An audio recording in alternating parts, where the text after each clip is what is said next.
O'tgan yilning 16 dekabr kuni bo'lib o'tgan mahallalarda kambag'allikni qisqartirish bo'yicha qilingan ishlar sarhisobi va 2025 yil uchun ustuvor vazifalarga bag'ishlangan video selektor yig'ilishida Prezidentimiz tomonidan tijorat banklari oldiga joriy yildagi vazifalar aniq belgilab berildi. Xususan mahalla bankirlari faoliyatini yo'lga qo'yish tashabbusi ilgari surildi.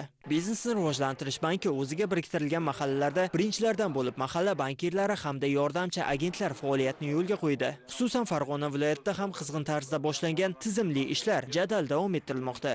Biznesni rivojlantirish banki tomonidan banki biriktirilgan mahallalariga mahalla bankirlari hamda yordamchi agentlar faoliyatini yo'lga qo'ydi. Xususan Farg'ona viloyatiga 116 ta mahalla fuqarolik yig'ini biriktirilgan bo'lib, 116 ta mahalla agentlari hamda 37 ta mahalla bankirlari ishga qabul qilindi. Muhtaram Prezidentimizning ushbu tashabbusi ham aholi uchun, ham bank uchun juda ham foydali bo'ldi. Ham aholimiz daromadli bo'ladi, ham bankimizga ham yangi mijozlar jalb qilgan bo'ladi, yangi ishchi o'rinlar yaratiladi.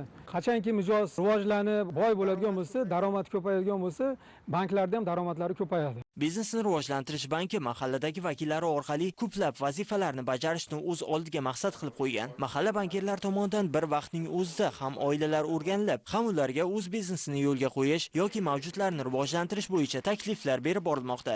Ish boshlaganimdan birinchi kunidan o'sha aholini xonadonlarga kirdik. Aholini g'oyalarini loyihaga aylantirishda to mahsulot sotgungacha bo'lgan qismida mahalla bankiri o'zini o'rni bor, aholi bilan birga ishlaydi.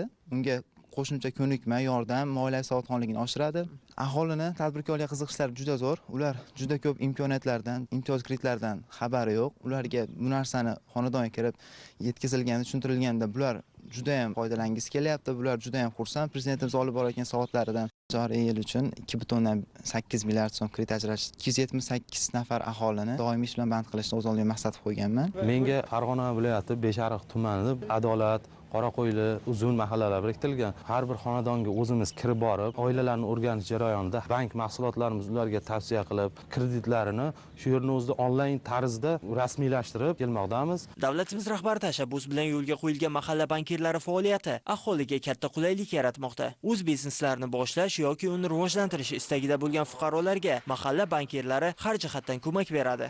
Said opamiz ishlab chiqarishini sex ko'rinishiga o'zgartirishni niyati borligini bildirdi. Opamizga biznes reja tuzishni boshladik. Opamizda bitta xamir qorish dastgohi hamda bitta pech olish istagini bildirdi. Ushbu yo'nalish bo'yicha ta'minotchilar topilyapti opamiz bilan. Hozir somsa qilamiz. Talab yaxshi. Endi shuni kengaytirish uchun pech olsak, sharoitlar yaxshilasak, qo'shimcha yana qatlama pishiriqlar pishirishga shunga harakat. Kredit olib ishimizni kengaytirmoqchi edik. Prezidentimizga rahmat. Mahalla bankiri o'zlari uyimizga kelib, biznes reja tuzamiz, kredit ajratib beramiz, ish joylaringizni kengaytirishga biz yordam beramiz deb o'zlari taklif bildiryaptilar. Bizga juda qulay. Tikuvchilik bilan shug'ullanganmiz. Bitta o'zim ishlaganman. Keyin ishimizni kengaytirish maqsadida Biznes rivojlantirish bankidan 100 million so'm imtiyozli kredit oldik. Hozirga kelib ishchilarimiz soni 10 taga yetdi. Ular uylari uzoq bo'lmagan qo'ni-qo'shnilarimiz hammalari. Ularning orasida nogironlar ham bor. Endi hozirga kelib prezidentimiz tashabbusi bilan mahallamizga bankirlar biriktirilib berildi. Kredit olish uchun uyimizdan chiqishga ham hojat bo'lmayapti. Biznesni rivojlantirish bankidan biriktirilgan mahalla bankiri keldi. Berilayotgan imtiyozlar va kredit haqida ma'lumot berdi. Tadbirkorligimizni rivojlantirish uchun biznesni rivojlantirish bankidan yana foydalanmoqchimiz. Joriy yilda mahalla bankirlari orqali Farg'ona viloyatida biznesni rivojlantirish banki tomonidan 1 trillion so'mga yaqin bank kreditlarini ajratish reja qilinmoqda. Buning hisobiga 35 ming nafar yangi ish o'rinlari yaratiladi.